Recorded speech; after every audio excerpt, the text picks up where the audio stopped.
Ah non, non, non, mais j'en peux plus du chinois. En plus, je suis à sec. Bah écoute, on va faire plus simple. Tu passes à la maison, je prépare vite quelque chose et on soupe ensemble. Et je te promets, on reste en Asie. Ok, ça marche. Alors à tout à l'heure. Bye bye. Voilà les amis Vegnoglusiens. Alors dans 1 heure, il y a ma pote Marion qui débarque et puis on va souper ensemble. J'ai décidé qu'on allait faire du riz au curry. Mais pour changer de l'habituel riz au curry à la thaïlandaise ou riz au curry à l'indienne, on va faire un riz au curry à la japonaise. Marion, depuis la perte de son petit chien il y a de ça 2 ans, Goofy, qui a été foudroyé, eh bien, elle a décidé de devenir végane. Et moi, je ne mange pas non plus de gluten. Donc, un bon compromis, on va faire un riz au curry à la japonaise. Ça vous dit de savoir comment? Ok. Alors, allons-y. Allons faire shiner nos papilles!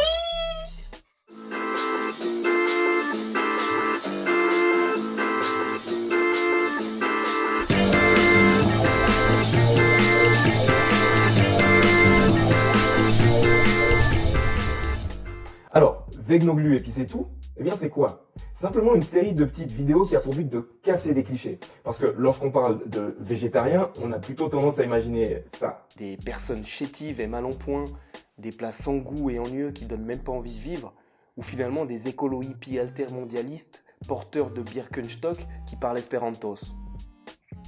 Donc bien souvent, recevoir à dîner un végan ou un végétarien ou une personne avec des intolérances alimentaires peut s'avérer être un véritable casse-tête. Eh bien c'est à ce moment-là qu'on entre en action pour essayer de vous donner un coup de main. Je m'appelle Edem et je suis végétarien depuis près de 20 ans, mais surtout passionné de cuisine. Et l'idée de ces petites vidéos, c'est de vous transmettre des recettes faciles à réaliser et accessibles à tous. Qu'on soit un initié à la cuisine végétarienne ou alors qu'on ne connaisse absolument rien du tout. Voilà, donc Vegnoglu, c'est un univers de mélange culinaire, de cuisine consciente, métissée, créative et surtout rien du tout de traditionnel. Vous ne verrez pas de cuisine traditionnelle. Tous les plats sont au minimum végétariens, ils seront très fréquemment végans et ils sont de toute façon sans gluten. Mais au fait, c'est quoi ces histoires de végan, végétarien, végétalisme? Certains peuvent s'y perdre. Johnny, tu peux nous en dire un peu plus? En voilà une bonne question. Et c'est vrai que parmi tous ces termes, il y a de quoi se perdre. Pourtant, ce n'est pas si compliqué, vous allez voir. La plupart des êtres humains suivent un régime appelé omnivore, c'est-à-dire qu'ils mangent aussi bien des produits d'origine végétale que des produits d'origine animale. L'autre partie a décidé de suivre un régime appelé ovo-lacto-végétarien, ou plus communément appelé végétarien. Ceux-ci consomment effectivement des produits d'origine végétale, et une partie des produits d'origine animale, tels que les laitages et les œufs. Par contre, ils se refusent à manger de la chair animale. Enfin, il y a un dernier groupe, appelé végan, ou aussi appelé végétalien, qui eux ne consomment pas non plus les laitages, ni les œufs, ni quoi que ce soit issu du monde animal. C'est-à-dire qu'ils ne mangent pas non plus de miel, et peuvent aussi ne pas porter de cuir, ni utiliser des bougies à base de cire d'abeille. Donc en fait, pour répondre à ces questions... le poisson, tu manges? Ouais, mais les fruits de mer, hein? Les moules. Dis-moi pas que t'aimes pas les moules. Mais le poulet, ça tu manges, non? C'est pas vraiment un animal. Ma réponse est claire, je ne mange rien qui ait des yeux ou un trou du cul. Bon, maintenant, je pense que vous avez clairement compris le principe de cette chaîne, alors passons à l'action. Aujourd'hui, donc, pour cette recette, on va avoir 2 phases différentes. La première étant la préparation d'un roux et la seconde étant la préparation, la finalisation de la sauce. Alors, pour le roux, il y a 2 possibilités. Ou pour ceux qui ont beaucoup d'épices à la maison, je vais préparer la liste et je vais vous montrer comment le faire. Et pour ceux qui ont peu d'épices, on trouve aussi une solution. Alors, allons-y.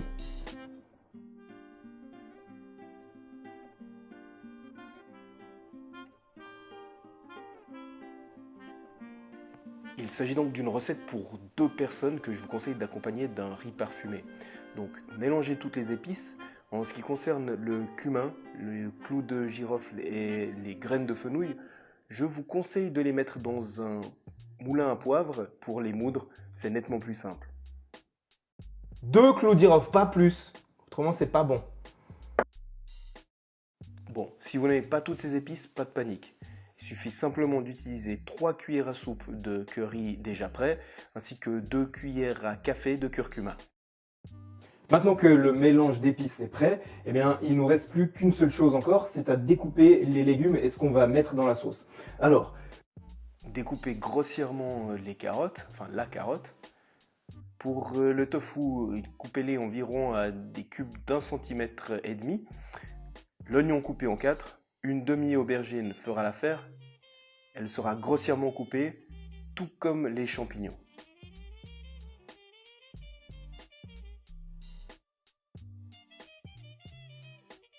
et voilà, maintenant on a les épices qui sont prêtes, les légumes qui sont prêts, on va passer au fourneau. Alors pour la suite, on va faire bouillir 700 ml d'eau. Et puis on va gentiment faire chauffer l'huile pour faire revenir les aubergines.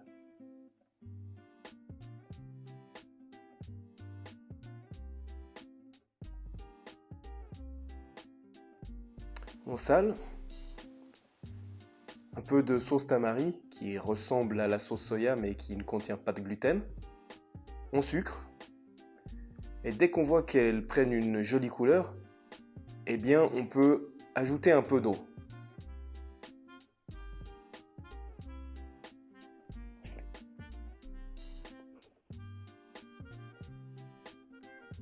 Maintenant qu'elles sont bien dorées, on les réserve.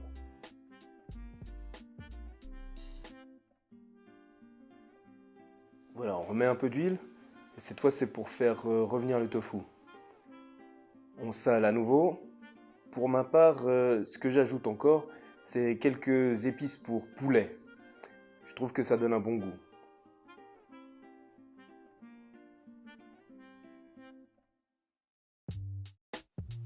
Alors voilà, regardez cette jolie couleur.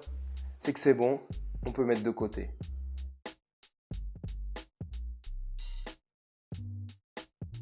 Et c'est parti pour le grand plongeon des légumes. Comme pour un bon vieux pot-au-feu, on va laisser mijoter à feu moyen.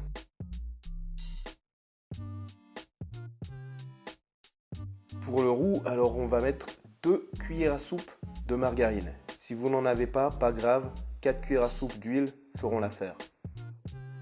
À cela, on va ajouter 2 cuillères à soupe de farine sans gluten. Peu importe la farine, ça peut être farine de riz.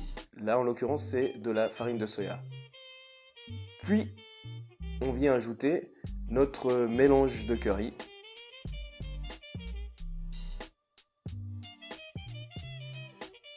Alors, attention à ne pas faire trop chauffer, parce que le curry aura tendance à prendre un goût plutôt amer.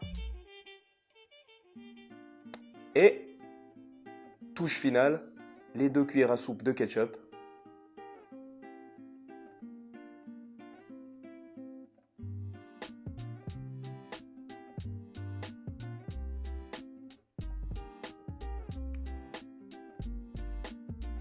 Une fois qu'on a obtenu une pâte relativement homogène, eh bien, on peut la réserver. On va l'utiliser pour la sauce. Maintenant, on incorpore les aubergines.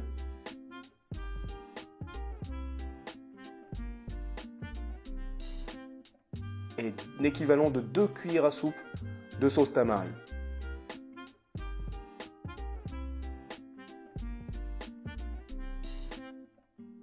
Une cuillère à soupe de sucre. Et c'est parti. Enfin, le moment tant attendu. Le curry s'en va rejoindre la sauce.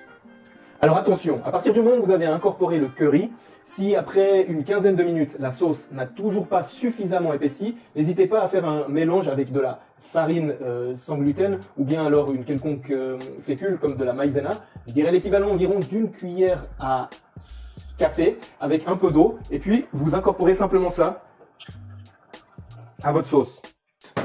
C'est aussi le bon moment pour ajouter les cubes. Voilà, regardez comme ça c'est bien épaissi. Ça, c'est le signe que notre sauce est prête. Tadam! Et voici le curry à la japonaise, accompagné de riz et de quelques graines de sésame. Pour information, pour faire joli, j'ai utilisé des fukujinsuke qui sont en fait des radis marinés. Voilà mes chers amis vegnobusiens, une petite variation sur les currys. Donc maintenant la recette du curry à la japonaise, c'est dans le sac. Vous avez vu, c'est facile à faire, c'est rapide et c'est pas très coûteux et c'est tellement bon. Donc j'espère que vous vous régalerez autant que Marion qui va arriver dans un instant. Et moi d'ici là, comme on dit là-bas, je n'ai qu'à vous souhaiter itadakimasu!